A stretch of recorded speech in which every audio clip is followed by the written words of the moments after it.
Whilst fantasy stories take place in fictitious worlds, populated by mythical races who all eat fictional foods, it's easy to forget that plenty of elements of fantasy stories that we know and love often appeal to basic human nature in order to be relatable. Yes, that elven bread might not exist in our world, but I can still imagine what the experience must be like to eat it. How many did you eat? 4.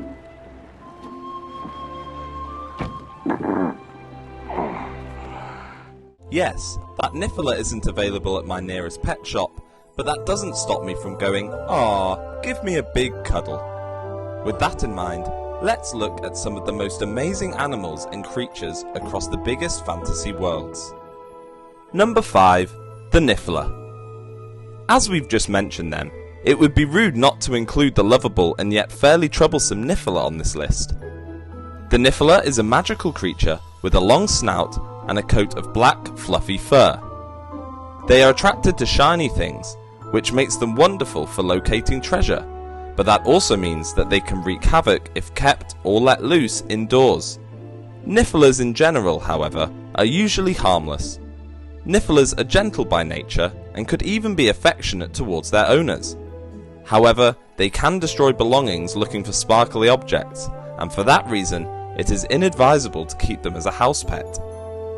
It was also implied that they can turn vicious if provoked, as the second Niffler released into Dolores Umbridge's office in the Harry Potter and the Order of the Phoenix book apparently tried to take a chunk out of her leg. We can't say we blame it, to be honest. Number 4. The Phoenix. Another creature from the wizarding world now, and one that is still shrouded in mystery.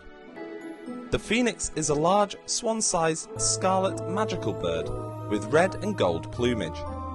It has a golden beak and talons, black eyes, and a tail as long as a peacock's.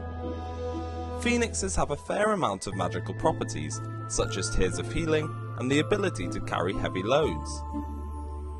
However, most startling of the Phoenix's abilities is its ability to regenerate itself. It bursts into flames when its body becomes old, and rises from the ashes as a newborn chick. A phoenix is also one of the most independent and detached creatures in the world. Only a couple of phoenixes have been recorded to be domesticated, one of which being Albus Dumbledore's Fawkes. After the passing of Dumbledore, Fawkes was never seen again. You may not like him, Minister, but you can't deny Dumbledore's got style. Number 3.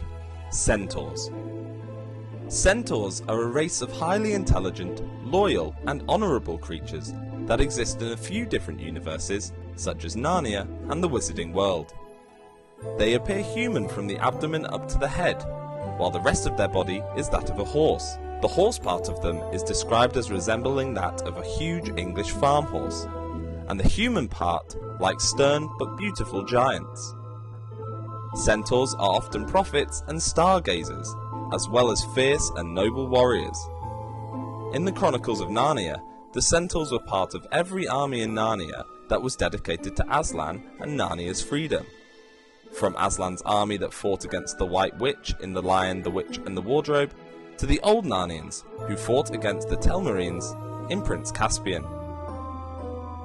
In the Wizarding World, Centaurs are a lot more secluded and rarely interact with humans, although they do share similar characteristics to those residing in Narnia. Their general view is that humanity is not to be trusted, and therefore keep themselves to themselves. Please! Please stop it! Please! No, enough! I will have order! Number 2. The Hippogriff. It's a sign that the Wizarding World has a great wealth of incredible creatures, as this is another creature that is too impressive to not include in this list.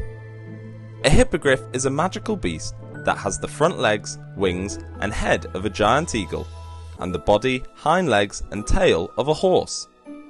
It is very similar to that of another magical creature, the griffin, with the horse rear replacing the lion rear. When humans approach hippogriffs, a proper etiquette must be maintained to avoid danger. Hippogriffs are intensely proud creatures, and an individual must show proper respect by bowing to them and waiting for them to bow and return before approaching. If proper respect is not given, in the words of Hagrid, it may just be the last thing you ever do. No.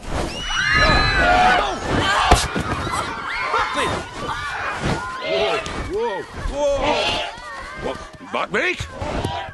Although proud, hippogriffs can also be fiercely loyal and protective of those who earn their trust, as demonstrated by Buckbeak when he protected Harry Potter and Hermione Granger from Remus Lupin when he transformed into a werewolf. Number 1. Mumakil, or Oliphant. Off to Middle-earth now, in order to discuss the great elephant-like creature, the Mumakil, or to use the names given to them by hobbits, Oliphants. Oliphants have an appearance akin to that of an elephant, sporting thick, arrow-resistant skin and sharp tusks. Their most defining feature is their vast size, allowing the armies of Mordor to erect war towers on their backs. In the films they are depicted with 4 tusks, similar to the prehistoric elephant. Presumably, Oliphants can be coerced to kneel or lie down so that a tower can be hauled into place and tied from under the belly.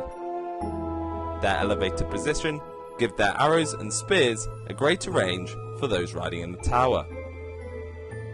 The Oliphants that the Haradrim brought to the Battle of Pelennor Fields were harnessed with red banners, bands and trappings of gold and brass, and on their backs great war towers from which archers and spearmen fought.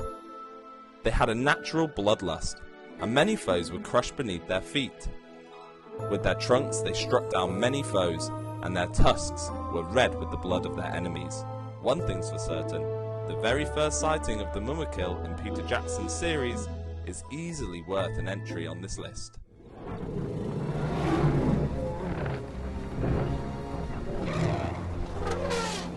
No one at home will believe this. So there you have it, 5 incredible creatures that exist in some of our absolute favourite fantasy worlds. Please comment below what you think of this list and what your favourite creatures are from various fantasy worlds. Remember to like the video and subscribe to the channel, and I'll see you again very soon.